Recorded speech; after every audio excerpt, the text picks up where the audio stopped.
सुंदरपुर नाम के एक छोटे से गांव में रामू नाम का एक गरीब मोची रहता था। उसका घर छोटा था, लेकिन उसका दिल बहुत बड़ा था। वह दिन भर फटे हुए जूते सिलकर अपनी बूढ़ी माँ के साथ गुजारा करता था। माँ, आज भी बस इतने ही पैसे मिले। लेकिन चिंता मत करो, कल और मेहनत करूंगा। बेटा, पैसा कम या ज्यादा होना जरूरी नहीं। सबसे जरूरी बात ईमानदारी और मेहनत होती है। माँ, जब तक आपका आशीर्वाद मेरे साथ है, मुझे किसी बात का डर नहीं। उसी राज्य के राजा वीर प्रताप अपनी प्रजा से बहुत प्यार करते थे, लेकिन उन्हें लगने लगा था कि उनके आसपास के कुछ मंत्री केवल स्वार्थ के लिए काम कर रहे हैं। इसीलिए उन्होंने स्वयं राज्य का सबसे ईमानदार इंसान खोजने का फैसला किया। मुझे ऐसा इंसान चाहिए जो दौलत से नहीं, अपनी ईमानदारी से अमीर हो। महाराज, ऐसे लोग आज के समय में बहुत कम मिलते हैं। इसीलिए मैं भेष बदलकर गांव-गांव जाऊंगा।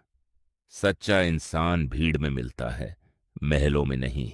अगले ही दिन राजा ने एक साधारण मुसाफिर का भेष धारण किया और अपनी परीक्षा शुरू कर दी।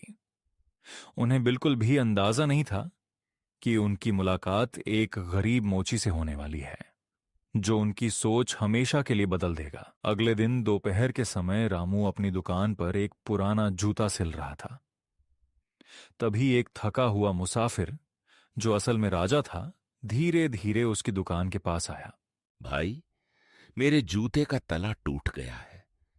क्या तुम इसे ठीक कर सकते हो? जरूर साहब, आप आराम से बैठिए। मैं अभी इसे बिल्कुल नया जैसा बना देता हूँ। रामू पूरी लगन से जूता ठीक करने लगा। मुसाफिर उसकी मेहनत और ईमानदारी को बड़े ध्यान से देख रहा था। कितने पैसे हुए? सिर्फ 20 रुपए। काम जितना था उतना ही पैसा लूंगा, ज्यादा लेना ठीक नहीं। रामू की बात सुनकर मुसाफिर के चेहरे पर हल्की सी मुस्कान आ गई। उसने समझ लिया कि उसकी परीक्षा का पहला हिस्सा सफल हो चुका है। अब असली इम्तिहान अब भी बाकी था। जूता ठीक करवाने के बाद मुसाफिर वहां से चला गया, लेकिन जाते जाते वह जानबूझकर हीरों और सोने के सिक्कों से भरी एक थैली रामू की दुकान पर छोड़ गया। यही उसकी सबसे बड़ी परीक्षा थी। अरे, ये थैली किसकी रह गई? शायद उस मुसाफिर की होगी। रामू ने थैली को हाथ में उठाया, लेकिन उसे खोलकर देखने की भी कोशिश नहीं की। उसने उसे अपनी दुकान के पास संभाल कर रख दिया और उसके मालिक का इंतजार करने लगा। रामू, एक बार खोलकर तो देख, हो सकता है इसमें बहुत सारा पैसा हो। नहीं भाई, जो चीज मेरी नहीं उस पर नजर डालना भी गलत है। पूरा दिन बीत गया। सूरज ढलने लगा, लेकिन रामू अपनी दुकान बंद करके घर नहीं गया।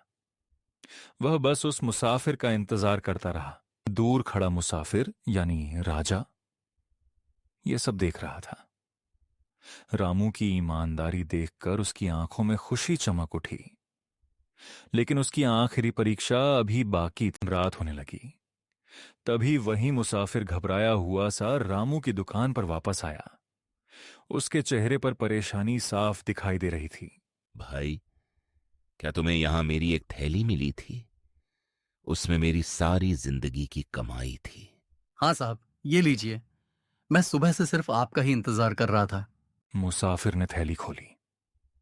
उसमें एक भी सिक्का या हीरा कम नहीं था। रामू ने उस पर नजर तक नहीं डाली थी। तुम्हारी ईमानदारी से मैं बहुत खुश हूं। ये लो, इनाम के तौर पर 100 सोने के सिक्के। माफ कीजिए साहब, मैंने ईमानदारी किसी इनाम के लिए नहीं दिखाई। मैंने सिर्फ अपना फर्ज निभाया है। रामू का जवाब सुनकर मुसाफिर मुस्कुरा दिया। अगले ही पल उसने अपनी पगड़ी और नकली दाढ़ी उतार दी। सब लोग हैरान रह गए। मैं इस राज्य का राजा वीर प्रताप हूं। मैं एक ईमानदार इंसान की तलाश में था, और आज मेरी तलाश पूरी हो गई। महाराज, मुझे बिल्कुल अंदाजा नहीं था कि आप स्वयं मेरी परीक्षा ले रहे थे। गांव के सभी लोग राजा और रामू को देखने के लिए इकट्ठा हो गए। हर किसी की जुबान पर सिर्फ एक ही बात थी, सच्ची ईमानदारी आज भी जिंदा है। रामू, तुम जैसे ईमानदार इंसान ही इस राज्य की असली ताकत है। आज से तुम सिर्फ मोची नहीं, बल्कि मेरे विशेष सलाहकार भी हो। महाराज, मैं तो एक साधारण मोची हूं। क्या मैं इतनी बड़ी जिम्मेदारी निभा पाऊंगा? जो अपनी जिम्मेदारी ईमानदारी से निभाता है वही सबसे बड़ा इंसान होता है। मुझे तुम पर पूरा भरोसा है। राजा ने रामू के लिए जूतों की एक बड़ी कार्यशाला बनवाई। वहां गांव के कई गरीब लोगों को काम मिला। धीरे धीरे गांव की गरीबी कम होने लगी और हर घर में खुशियां लौट आईं।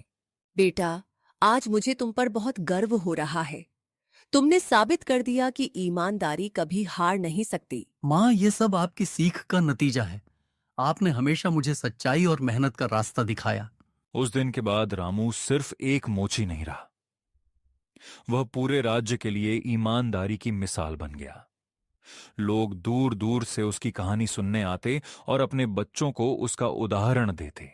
याद रखो, दौलत इंसान को बड़ा नहीं बनाती। ईमानदारी, मेहनत और अच्छे संस्कार ही उसकी असली पहचान होते हैं। और इसी के साथ रामू की कहानी हर उस इंसान के लिए एक मिसाल बन गई जो मुश्किल हालात में भी सच्चाई का साथ नहीं छोड़ता। ईमानदारी और मेहनत का फल हमेशा मीठा होता है।